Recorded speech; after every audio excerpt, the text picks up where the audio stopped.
अस्सलाम वालेकुम मलګرو دا کوم ویډیو چې تاسو لخکاری په نیپال کې یو تباکون سیلاب راغلی دی چې تباہی یې کړې ده جی په نیپال کې دا په کومه علاقه کې راغلی دی څومره خلک پکې مړه شوي دي ایون د انډیا څخه کسان پکې هم مړه شوي دي د کوم ځینې دا سیلاب راغلی دی او د نیپال حکومت څه مطلب داسې څه انتظامات نو کړي ولې د نیپال حکومت په دې باندې غور نو کړی چونکې دا سیلاب مخکې هم راغلی ډېره هم اپډیټس دي خو دې سیلاب تباہی کړې ده جی دې سیلاب تباہی کړې ده روغ پلونه چې کوم دی روډ هغه وړلې دي روغ بلډینګونه بیخي د ځمکې نه ختم کړي دي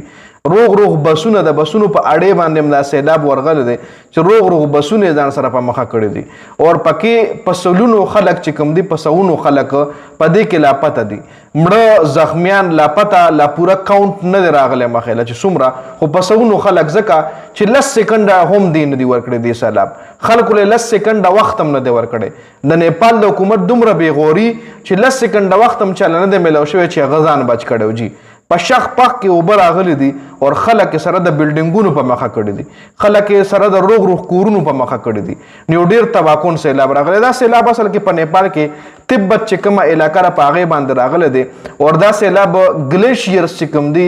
د ګرم کله ګوره واورې وورېږي که نه زیاتې په ګلیشیرز کې نو هغه واورې هلته کیږي چې کله موسم ګرم شي واورې په پګلاوېدو شي نو دومره ګلیشیرز چې هغه واورې پګلاو شوي دي او بیا یو ځای کې دی له بند مخې له راغلی دی نو هغه اوبه هلته سټور شوي دي نو بیا چې دغه بند څه ټایم رامات کړو د اوبه د سیلاب غوندې په دغه علاقه راماتې شوي دي ګوره د الله پاک عذاب هم دی لکه اوس په ډېر ملګري وایي چې دومره واورې ویلې شوې چې دومره غټ سیلاب ترې راغو نو دې نه مخکې هم دا سیلاب په 8 جولای 2025 کې راغلی و جی 8 جولای 2025 کې یا 26 کې و زما خیال جون جولای اگست نه جی 2025 کې دا سیلاب راغلی و 13 میاشتې پس دا سیلاب بیا راغو 8 جولای 2025 کې دا سیلاب راغلی و چې کې هم 9 کسان مړه او 25 کسان پکې لاپته و او اوس 13 میاشتې پس یعنی په اگست کې په 26 اگست باندې دا سیلاب بیا راغو چونکې د نیپال حکومت له پکارو چې د دې سیلاب روکتام د پاره څه نه څه بندوبست کړی وي عوام خبردار کړی وي چې دا سیلاب اني ټایم راتلی شي چرته سایرن چرته نه چرته څه بندوبست یې ورله کړی وي خو د نیپال حکومت بېغوري کړې ده او دومره غټ سیلاب راغلی دی چې د هغه سیلاب په وجه باندې ایون څه 120 پورې کسان پکې د انډیا هم یادېږي چې هم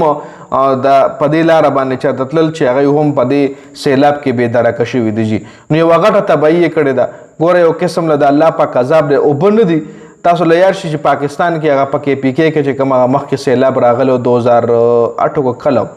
نه 2013 کله سیلاب غټ سیلاب چې راغلی و دا شهرسده او دا خیشکي نوشهره دا ټولې علاقې یې وښلې وې نو هغه څومره ډېرې اوبه راغلی وې لکه سړی حیران چې دومره ډېرې اوبه د کوم ځای نه راغی نو هغه وخت کې څه بارانونه هم شوي وو چا وې دا ډیم را پرېښی دی نو اکثر موسټلی څه پکې د ډیم اوبه هم شي اوس د نیپال دا کمې اوبه دي دا کم سیلاب راغلی دی کې هم چېرته ناچېرته د ډیم فیکټرز انوالو وي خو حکومت چې کوم وینا دی وایي چې همالیا چې کوم ګلیشیرز دي هغه واوره چې کومه دا هغه راویلې شوې ده او هغې نه دومره غټ سیلاب راغلی خیر الله پاک ته پکې خیر واچوي مسلمان له دې پکې الله پاک مسلمان سر له دې پکې الله پاک خیر کې په نیپال کې مسلمانان هم شته چونکې د هندوانو ملک دی خو مسلمانان پکې شته یو غیر مسلم ملک دی خو مسلمانان به پکې وي نو الله پاک ته پکې مسلمانانو سر ته خیر کړي چې دا اپډیټس د نیپال د سیلاب حوالې سره ستاسو سره دا کمنټ لازمي وکړئ